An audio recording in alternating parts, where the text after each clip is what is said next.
안녕하세요, 우호쌤이에요. 오늘은 1월 1주 성경은 무엇일까요? 카드 공과를 배워볼게요. 지금부터 1월 1주 우리 카드 공과를 설명하겠습니다. 카드 공과는 뒷면에는 질문, 앞면에는 그림으로 되어 있어요. 이렇게 보면 그림, 질문. 선생님들이 한눈에 보기 쉽게 이렇게 깔아놨어요. 자, 우리 뒷면에 질문 카드를 보니까 이렇게 되어 있네요. 앞에 숫자 3개가 있어요.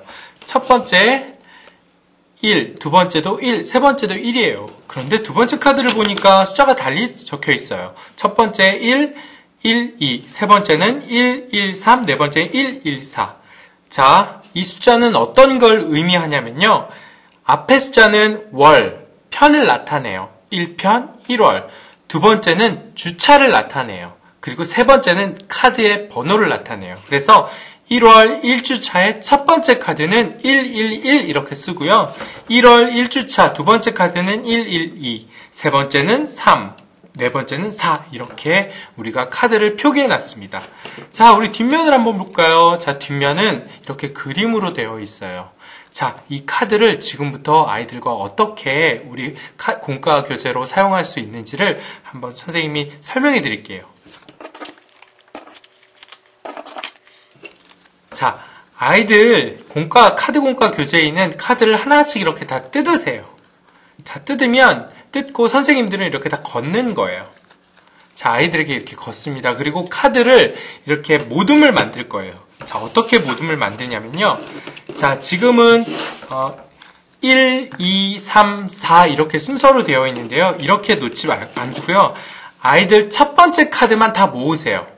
그래서 1월 첫 번째 카드 이렇게 겹치게. 그리고 그 다음엔 두 번째 카드를 아이들 다 걷으세요. 그래서 두 번째 카드가 다 모이게.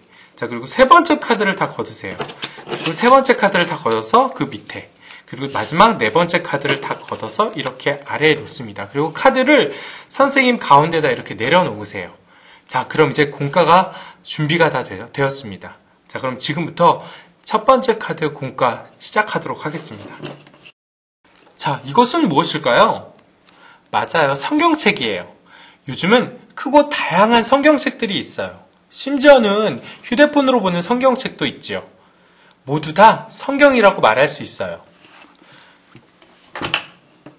짠.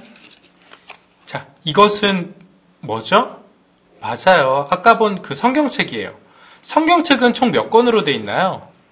66권이에요. 구약 39권, 신약 27권으로 나눠져 있고 다시 율법, 역사, 시, 편지, 예언, 복음 등의 책으로 구분되어 있어요. 구약과 신약은 모두 예수님을 소개하고 있어요. 자, 구약은 이 땅에 오실 예수님을 소개하고 있고요. 그리고 신약은 이 땅에 오신 예수님이 하신 일에 대해서 기록하고 있어요. 자, 첫 번째 공과 여기까지입니다. 자, 선생님 한 가지 팁을 말씀드릴게요. 자, 그림을 자세하게 보면 자, 구약 쪽에 있는 39권 구약 쪽에 있는 예수님과 신약 쪽에 있는 예수님 좀 다르네요. 보니까 신약에는 못자국이 있어요. 자, 이 못자국 통해서 예수님이 왜 못자국이 있을까? 이런 이야기들도 같이 해볼 수 있겠죠. 그죠? 그리고 우리 39권, 27권의 그림을 예쁜 도너츠 모양으로 만들었어요. 보세요. 이렇게 도너츠에 이렇게 예쁜 이렇게 별사탕이 붙어 있는 것 같은 그림이죠. 자, 말씀은 이렇게 달고 맛있는 거예요. 라는 이야기를 하기 위해서 이렇게 도너츠 모양으로 표현해 봤어요. 그리고 이 성경책을 쭉 펼치면 이 성경책 전체 이야기는 예수님의 사랑 이야기야 라는 것들을 표현하기 위해서 이 성경책을 쫙 펼쳤을 때 예수님이 등장하고 여기에는 이렇게 커다란 하트를 그려 넣었어요. 자, 이 이야기를 아이들과 나눌 수 있겠죠? 자, 우리 첫 번째 카드에서 성경 안에는 법, 역사, 시, 편지, 예언, 복음 등 예수님에 관해 소개하고 있는 많은 이야기가 있다고 배웠어요. 그런데 이 이야기를 과연 누가 썼을까요? 성경을 보면 이렇게 많은 사람들이 성경을 기록하고 있어요. 시간으로 보면 1600년이라는 긴 시간 동안 모세, 이사야, 바울과 같은 여러 사람들, 40여 명의 사람들이 성경을 열심히 기록했다고 나와 있어요. 그런데 그들이 자기의 맘대로 성경을 썼을까요? 아니에요. 성경은 하나님께서 매일매일 그들의 마음을 움직여 어떻게 써야 할지 또 무엇을 써야 할지 알려주셨어요. 그렇기 때문에 우리는 성경을 하나님께서 지으신 책이라고 말하는 거예요. 자, 여기까지 아이들에게 이야기하고요. 한 가지 이 그림의 컨셉과 그리고 선생님 이 그림의 내용에 대해서 우리 추가적으로 몇 가지 알려드리겠습니다. 자, 뒤에 그림을 보면 칠판이 있어요. 그리고 칠판 뒤에는 성경 이어 받아쓰기라는 글씨가 써 있네요. 그리고 옆에는 우리 어떤 사람이 성경 이야기를 하고 있어요. 그리고 앞에는 바울, 이사야, 모세의 캐릭터인데요. 이 사람들이 성경 이야기를 받아 적고 있죠. 뒤에서 이제 하나님, 예수님이 성경 이야기를 이 사람들에게 불러주면 이 사람들이 그것들을 듣고 성경 이야기를 그대로 적은 거죠. 그래서 받아쓰기라는 거는 내가 나의 생각을 쓰는 게 아니죠. 우리 선생님이 읽어주는 우리 단어나 문장들을 그대로 적는 거예요.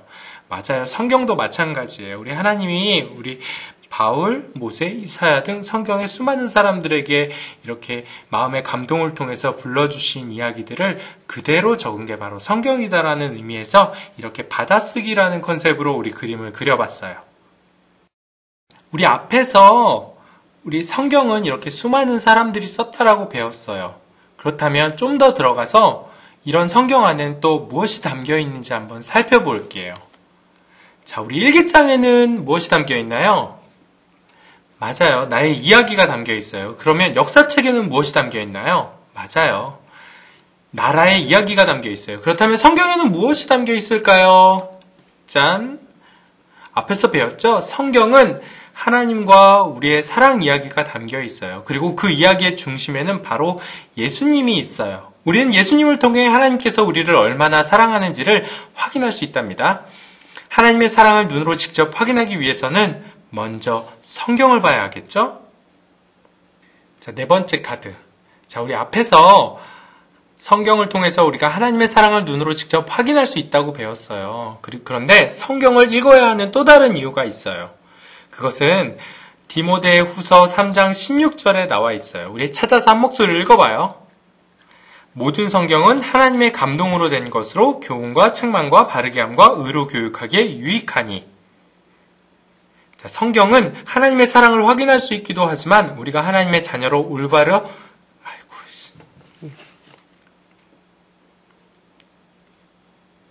자, 성경은 하나님의 사랑을 확인할 수 있기도 하지만 우리가 하나님의 자녀로 올바르게 자라도록 가르쳐 주기도 한다고 나와 있어요. 따라서 성경을 매일매일 가까이 해야 되겠죠? 자, 친구들, 하나님께서 성경을 우리에게 주셔서 하나님이 어떤 분이신지 또 우리를 얼마나 사랑하는지를 보여주고 계실 뿐 아니라 성경을 통해 우리를 바른 길로 인도해 주세요. 우리가 이런 사실을 안다면 앞으로 성경을 더욱더 소중하게 생각해야 되겠죠?